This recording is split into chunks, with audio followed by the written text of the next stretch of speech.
जय हिंद बच्चों, my self सीमा शैलजानंद आप सभी लर्नर्स का set life science Sai basics पर वेलकम करती हूँ। बच्चों, आज जन्माष्टमी का दिन है, तो सबसे पहले तो हैप्पी जन्माष्टमी।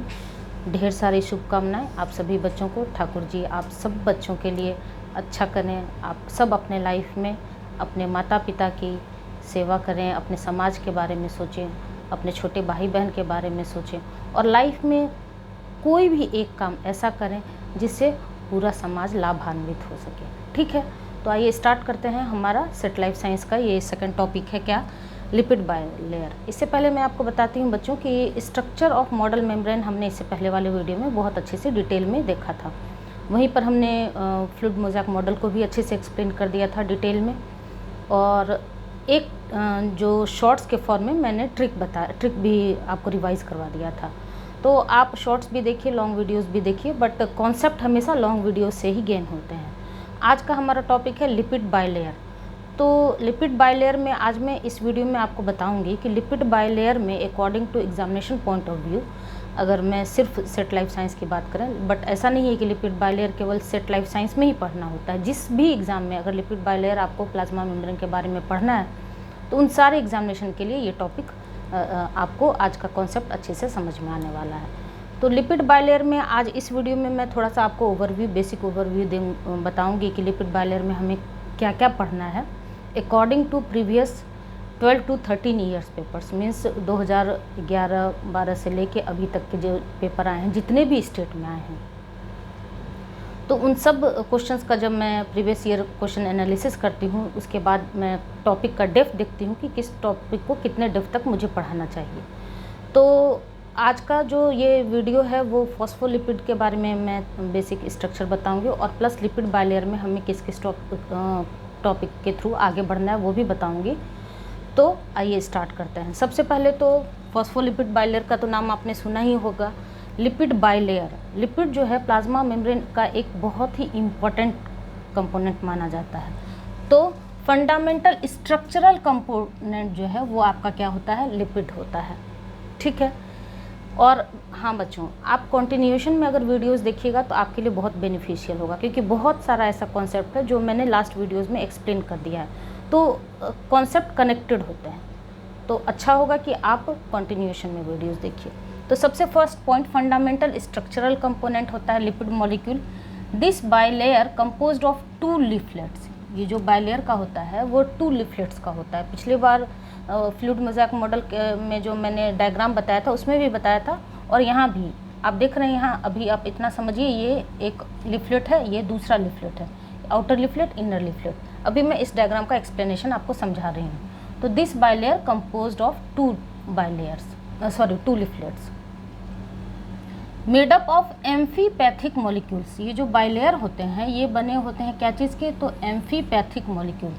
एक टर्म आया एम्फीपैथिक, एम्फी मीन्स होता है बोथ। तो एम्फीपैथिक क्यों बोल रहे हैं, तो एम्फीपैथिक इसलिए बोल रहे हैं कि इस वाले स्ट्रक्चर पे आप ध्यान दीजिए। अगर एक सिंगल लिपिड मॉलिक्यूल की बात की जाए, फॉस्फोलिपिड की, तो यहाँ पर आप देख रहे हैं ये पोलर हेड ग्रुप है, ये आपका पोलर हेड ग्रुप है, और 2 नॉन पोलर टेल्स होते हैं। तो ये जो पोलर हेड ग्रुप होता है वो क्या होता है, आपका हाइड्रोफिलिक इन नेचर। ये पोलर हेड ग्रुप कैसा होता है, आपका hydrophilic in nature. Hydrophilic means water loving. और जो आपका ये जो टेल है, ये 2 टेल आपको शो हो रहा है, एक ये और एक ये 2 टेल नॉन पोलर टेल्स हैं। जो कैसा नेचर होता है इसका, आपका हाइड्रोफोबिक, वाटर हेटिंग। तो हाइड्रोफिलिक हेड और हाइड्रोफोबिक टेल मिलके क्या बनाता है, फॉस्फोलिपिड को एम्फीपैथिक बनाता है, क्योंकि एम्फीपैथिक मीन्स बोथ होता है। अब आप पूछिएगा कि ma'am hydrophilic, water loving head और हाइड्रोफोबिक टेल होने से क्या फ़ायदा होता है, तो इससे ये होता है कि जब एक्वस इन्वायरमेंट में सेल जो है ऐसे ही तो हवा में तो तैरता नहीं है। हमारे बॉडी में 60 to 70% आपका वाटर भरा हुआ है, पानी से भरा हुआ है, उसमें भी सेल पाए जाते हैं, और सेल प्लाज्मा मेम्ब्रेन से घिरा होता है। ठीक है, तो जब सेल फ्लोट करता है तो उसका जो प्लाज्मा मेम्ब्रेन है वो एक्वस इन्वायरमेंट के साथ इंटरेक्ट करता है। तो इसका जो हेड ग्रुप है, तो हेड ग्रुप तो हाइड्रोफिलिक है, कोई दिक्कत नहीं है। हाइड्रोफिलिक मीन्स वाटर लविंग, तो हेड ग्रुप आराम से तैरता रहता है। बट इसका जो नॉन पोलर टेल्स है हाइड्रोफोबिक, ध्यान रखिएगा, हाइड्रोफोबिक टेल्स, वो क्या करता है, अपने आप को अंदर की ओर छिपा लेता है, क्योंकि वो हाइड्रोफोबिक है, वाटर हेटिंग है। तो इस वजह से आप यहाँ देख रहे हैं ये जो स्ट्रक्चर, आप एक सिंगल फॉस्फोलिपिड मॉलिक्यूल का ये स्ट्रक्चर है, तो ये एक हेड ग्रुप यही तो है, ये एक हेड है और ये 2 टेल है। तो हेड जो है आपका हाइड्रोफिलिक इन नेचर है और टेल जो है हाइड्रोफोबिक इन नेचर होता है। तो ये अपने आप को देख रहे हैं अंदर की ओर छिपा लेता है। अगर ये आपको साइड में देखिए, ये एक सेल नज़र आ रहा है, और अगर इस सेल से हल्का सा प्लाज्मा मेम्ब्रेन यहाँ से लेके यहाँ तक के प्लाज्मा मेम्ब्रेन को अगर जूम किया जाए तो यही स्ट्रक्चर आपको शो होगा। यहाँ पर मैंने, चूँकि आज का हमारा टॉपिक है लिपिड बायलेयर, तो मैंने किसी भी तरह की प्रोटीन की चर्चा नहीं की है, किसी भी तरह की कार्बोहाइड्रेट की चर्चा नहीं की है।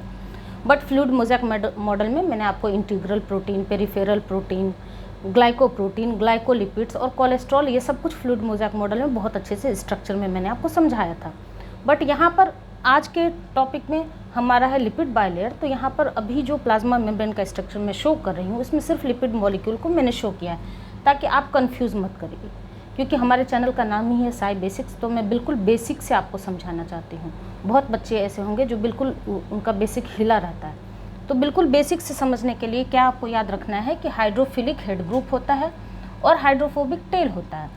तो हाइड्रोफिलिक अगर हेड ग्रुप होता है तो वो पोलर इन नेचर होता है, और हाइड्रोफोबिक टेल्स जो होते हैं वो नॉन पोलर इन नेचर होते हैं, और दोनों मिलके कैसा मॉलिक्यूल बनाता है, तो एम्फीपैथिक बनाता है। तो ये आउटर लीफलेट, अब आउटर और इनर कैसे आपको समझना है, तो ये देखिए, ये है सेल और ये घिरा हुआ है आपका प्लाज्मा मेम्ब्रेन से, तो ये बाहर की ओर यहीं पर तो आपका ये पेरिफेरल प्रोटीन अगर हो गया तो ये हो गया आउटर लीफलेट, और सेल के अंदर की ओर ये वाला अगर लीफलेट की बात करें तो ये हो गया आपका इनर लीफलेट। तो यहाँ जो बाहर वाला आउटर लीफलेट जो है उसको आप नॉन साइटोसोलिक भी बोल सकते हैं। नॉन साइटोसोलिक क्यों?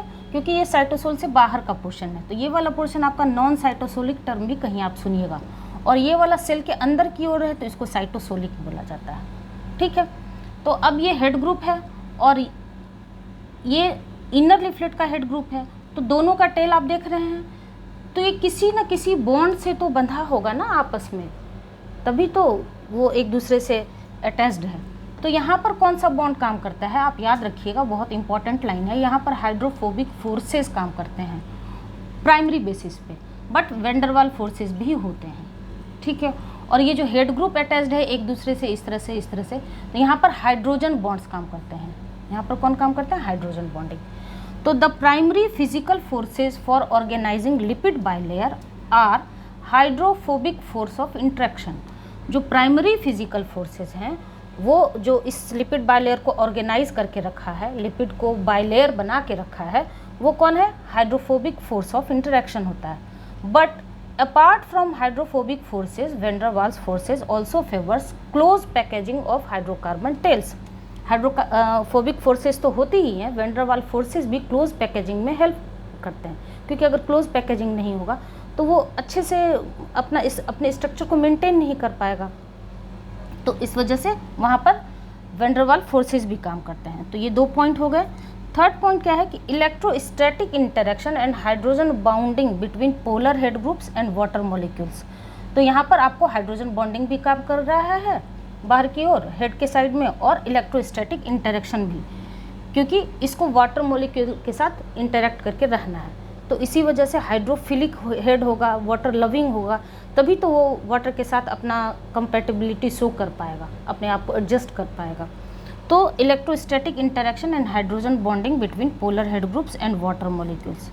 तो ये हो गया आपको कौन कौन सा बॉन्ड और कौन कौन से फोर्सेस इसमें प्रेजेंट है, और इसका नेचर कैसा होता है। हाइड्रोफिलिक हेड होता है, हाइड्रोफोबिक टेल होता है, पोलर इन नेचर होता है हाइड्रोफिलिक हेड, और नॉन पोलर इन टेल होता है। ये तो बिल्कुल सिंपलेस्ट बात हो गई। ठीक है, अब प्लाज्मा मेम्ब्रेन का केमिकल कंपोजिशन कैसा होता है, तो यहाँ देखिए, लिपिड अप्रॉक्स आपको 40 to 45% पाया जाता है, प्रोटीन्स आपको 50 to 55% पाए जाते हैं, और कार्बोहाइड्रेट्स अप्रॉक्स 5% पाए जाते हैं। तो मैक्सिमम आपका लिपिड और प्रोटीन ही होता है, कार्बोहाइड्रेट बहुत ही कम होता है। पिछले वीडियो में मैंने आपको बताया था कि कार्बोहाइड्रेट कभी भी अकेला नहीं पाया जाता है, वो या तो लिपिड के साथ अटैच्ड होगा या फिर प्रोटीन के साथ अटैच्ड होगा। अगर लिपिड के साथ अटैच्ड है तो ग्लाइकोलिपिड, अगर प्रोटीन के साथ अटैच्ड है तो ग्लाइकोप्रोटीन। तो याद रखने के लिए आपको क्या याद रखना है, प्लाज्मा मेम्ब्रेन के केमिकल कंपोजिशन में लिप प्रो कार, प्लाज्मा के superstar, means lip for lipid, pro for protein and car for carbohydrate. ये क्या है, प्लाज्मा के 3 सुपरस्टार हैं। इनके बिना, लिपिड, प्रोटीन और कार्बोहाइड्रेट के बिना प्लाज्मा मेम्ब्रेन का स्ट्रक्चर संभव नहीं है, पॉसिबल नहीं है। तो लिप प्रो कार, प्लाज्मा के सुपरस्टार।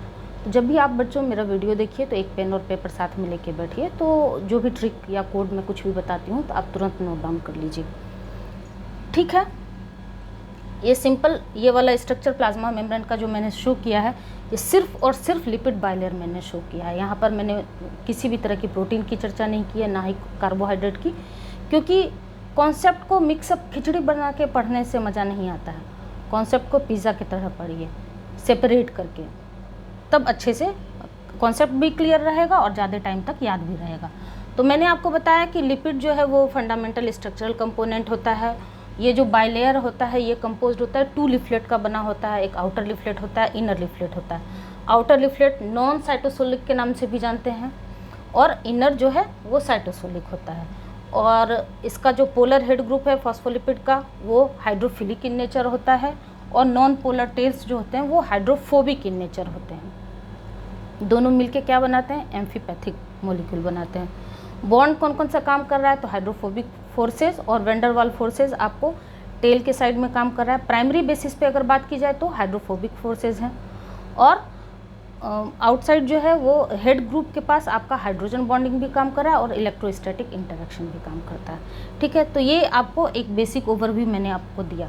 अब आ जाइए बच्चों, इस लिपिड बाइलेयर में टॉपिक क्या क्या हमें पढ़ना है। तो टॉपिक हमें पढ़ना है, सबसे first topic classification, means plasma membrane जो है, फॉस्फोलिपिड, ग्लाइकोलिपिड एंड स्टेरॉल। ये जो लिपिड बाइलेयर में लिपिड 3 क्लासिफिकेशन पढ़ना, मतलब 3 क्लासेस होते हैं लिपिड बाइलेयर का, फॉस्फोलिपिड, ग्लाइकोलिपिड एंड स्टेरॉल। अभी मैं उसके आगे बढ़ रही हूँ। तो फर्स्ट टॉपिक हमें यही पढ़ना है। सेकंड टॉपिक में आपको लिपिड रैफ्ट्स पढ़ना है, ठीक है। थर्ड टॉपिक होगा लेटरल डिफ्यूज़न, आपने फ्रेप का नाम सुना होगा, ठीक है, fluorescence recovery after photo bleaching. तो ये थर्ड टॉपिक होगा हमारा। उसके बाद आपका रोल ऑफ फ्लिपेज, फ्लॉपेज एंड स्क्रैम्बलेज। तो फ्लिपेज, फ्लॉपेज और स्क्रैम्बलेज का क्या रोल है वो भी हम देखेंगे 4th लेक्चर में। उसके बाद मेम्ब्रेन फ्लूइडिटी की बात करेंगे और फिर लिपिड एसिमेट्री की बात करेंगे। तो आज वाला टॉपिक बिल्कुल बेसिक है, बिल्कुल बेसिक ओवरव्यू मैं आपको बता रही हूँ, ताकि आप जो फर्दर जितने वीडियोज़ आएंगे तो आप अपने आप को कनेक्ट कर पाइए। तो बेसिक में ये जो लिपिड बाइलेयर है 3 मेन क्लासेस होते हैं, 3 मेन क्लासेस होते हैं। कौन कौन से, तो सबसे पहला phospholipid, PL for phospholipid, GL for glycolipid and sterols. तो बच्चों एक चीज़ बिल्कुल ध्यान देने वाली बात है, आप स्टार मार्क्स डाल के कहीं भी नोट डाउन करिए। ये जो फ्लूइड मोज़ेक मॉडल के अकॉर्डिंग जो प्लाज्मा मेम्ब्रेन का स्ट्रक्चर दिया गया, तो वो प्रोकैरियोट और यूकैरियोट दोनों के लिए सटीक बैठता है, ठीक है। बट ये जो लिपिड बाइलेयर है जिसका आप क्लासिफिकेशन में बता रही हूँ कि फॉस्फोलिपिड, ग्लाइकोलिपिड और स्टेरॉल होता है, प्रोकैरियोट में जनरली स्टेरॉल नहीं पाया जाता है। इस बात पर मैं इतना एम्फेसिस क्यों डाल रही हूँ, क्योंकि इस लाइन से 2 बार क्वेश्चन आ चुका है। कौन कौन सा, जम्मू एंड कश्मीर 2016 में और MH महाराष्ट्र 2018 में। तो जैसे जैसे टॉपिक हमारा कवर होता जाएगा तो मैं बताती चलूँगी कि प्रीवियस ईयर क्वेश्चन किस स्टेट में आए हैं। तो जब आप ये पूरा कॉन्सेप्ट सुन लीजिए तो आप एक बार PYQs के तो बुक रखे ही होंगे, हर एक बच्चे के पास होनी चाहिए। और मैं ये भी बोलती हूँ कि आप किसी भी स्टेट से बिलोंग कर रहे हों तो एग्ज़ाम को क्रैक करने का सबसे अच्छा तरीका है कि जितने भी PYQs आए हैं आप टॉपिक वाइज कर लीजिए, चाहे वो किसी भी स्टेट में आए हुए हैं, ठीक है। तो इस पॉइंट से आपको जो 3 मेन क्लासेज है किसका, लिपिड बाइलेयर का 3 क्लासेस होते हैं, फॉस्फोलिपिड, ग्लाइकोलिपिड एंड स्टेरॉल। तो फॉस्फोलिपिड और ग्लाइकोलिपिड तो ठीक है दोनों में पाया जाता है, बट स्टेरॉल जनरली प्रोकैरियोट्स में नहीं देखा जाता है। जनरली क्यों मैं बोल रही हूँ, क्योंकि साइंस में कुछ भी आप कभी भी एब्सोल्यूट टर्म नहीं यूज़ कर सकते हैं, मीन्स नेवर कि कभी नहीं हो सकता है, ऐसा नहीं। Possibilities are always there. तो most of the time phospholipid glycolipid ही प्रोकैरियोट्स में पाए जाते हैं। इस बात को आप ध्यान से सुनिए, क्योंकि स्टेरॉल जो है वो यूकैरियोट्स में पाए जाते हैं। यूकैरियोट्स में फॉस्फोलिपिड ग्लाइकोलिपिड और स्टेरॉल तीनों पाए जाते हैं। तो लिपिड बाइलेयर का जो 3 मेन क्लासेस है, phospholipid glycolipid and sterol. Phospholipid को अगेन क्लासिफाई किया गया है, किस आधार पे? तो अगर ग्लिसरॉल बैकबोन है तो ग्लिसरोफॉस्फोलिपिड, और अगर स्फिंगोसिन बैकबोन है तो स्फिंगोफॉस्फोलिपिड। तो अब जो इसके बाद वाला क्लास मैं लूँगी उसमें इस फॉस्फोलिपिड का जो GPL और SPL मीन्स ग्लिसरोफॉस्फोलिपिड और स्फिंगोफॉस्फोलिपिड, ये सब कुछ इसके भी क्लासेस हैं। इसके भी क्लासेस इस आधार पे हैं क्योंकि ये जो आउटर लिफलेट और इनर लिफलेट मैंने बताया कि तो इस दोनों लिफलेट पे ये जो फॉस्फोलिपिड्स हैं तो ज़रूरी नहीं है कि बिल्कुल एग्जैक्ट सेम अमाउंट में पाया जाएगा। कुछ ऐसे फॉस्फोलिपिड्स हैं जो आउटर पे ज़्यादा पाए जाते हैं, कुछ इनर पे ज़्यादा पाए जाते हैं, और वही लिपिड एसिमेट्री टर्म आपने सुना होगा, तो एसिमेट्री को बरकरार रखता है। तो फॉस्फोलिपिड अगर ग्लिसरॉल बैकबोन है तो ग्लिसरोफॉस्फोलिपिड, अगर स्फिंगोसिन बैकबोन है तो स्फिंगोफॉस्फोलिपिड। ठीक उसी तरह ग्लाइकोलिपिड्स को भी फर्दर क्लासिफाई किया गया है। अगर ग्लिसरॉल बैकबोन है तो ग्लिसरोग्लाइकोलिपिड, और अगर स्फिंगोसिन बैकबोन है तो स्फिंगोग्लाइकोलिपिड। तो फॉस्फोलिपिड को भी, और ये GPL और SPL का भी क्लासिफिकेशन है, यहाँ भी GGL और SGL का, ये सब क्या है ये सब हम नेक्स्ट वीडियो में देखेंगे। नेक्स्ट हमारा जो लेक्चर होगा वो क्लासिफिकेशन पर ही होगा, मीन्स क्लासेस पर ही होगा। अभी थोड़ा सा आप बेसिक ओवरव्यू समझिए। और तीसरा क्या है? स्टेरॉल। तो स्टेरॉल जनरली यूकैरियोट्स में पाए जाते हैं। जैसे कि अगर एनिमल में पाया जाता है तो उसे क्या कहते हैं? कोलेस्टेरॉल। अगर प्लांट में पाए जाते हैं तो फाइटोस्टेरॉल, और अगर फंजाई में पाए जाते हैं तो अर्गोस्टेरॉल। और ये तीनों क्या हैं? प्लांट, एनिमल और फंजाई, तीनों यूकैरियोट्स ही तो हैं। तो ये जो स्टेरॉल्स है ये प्रोकैरियोट्स में नहीं पाए जाते हैं। इस टर्म को मैंने बता दिया आपको। अब ये 2 क्वेश्चन आप चाहें तो खुद से सॉल्व कर सकते हैं। एक जम्मू एंड कश्मीर का 2016 का है और एक MH सेट का 2018 का है। नहीं करिएगा तो कोई बात नहीं है। इसके बाद मैंने आपको बताया है ना कि पहले मैं टॉपिक वाइज PYQs करवाऊंगी और उसके बाद स्टेट वाइज लेके चलेंगे। तो अब जब ये वीडियो हो जाएगा तो इस लेक्चर से जो भी 3-4 क्वेश्चन आए हैं वो मैं इसके बाद वाले वीडियो में करवाऊंगी।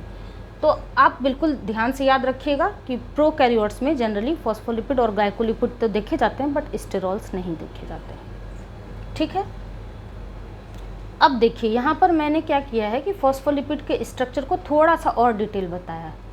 थोड़ा सा और डिटेल बताने का मतलब क्या है कि इससे भी क्वेश्चन आए हैं, 2 क्वेश्चन आए हैं। यहाँ देखिए, कर्नाटका KA 2021 सेट में आए हैं और राजस्थान RJ 2023 में। तो इस पूरे कंटेंट से आपको 4 क्वेश्चन सॉल्व हो जाएंगे। बस आपको ध्यान से सुनना है, कॉन्सेप्ट को समझना है, और मुझे तो 100% विश्वास है कि आपसे क्वेश्चन सॉल्व हो जाएगा। बट फिर भी कुछ बच्चे होंगे जो कॉन्सेप्ट के बजाय सिर्फ PYQs देखना चाहेंगे, तो वो केवल PYQs वाला लेक्चर भी सुन सकते हैं। बट अभी मैं इसको फॉस्फोलिपिड के स्ट्रक्चर को, तो ये वाला जो स्ट्रक्चर है यही मैंने बनाया है।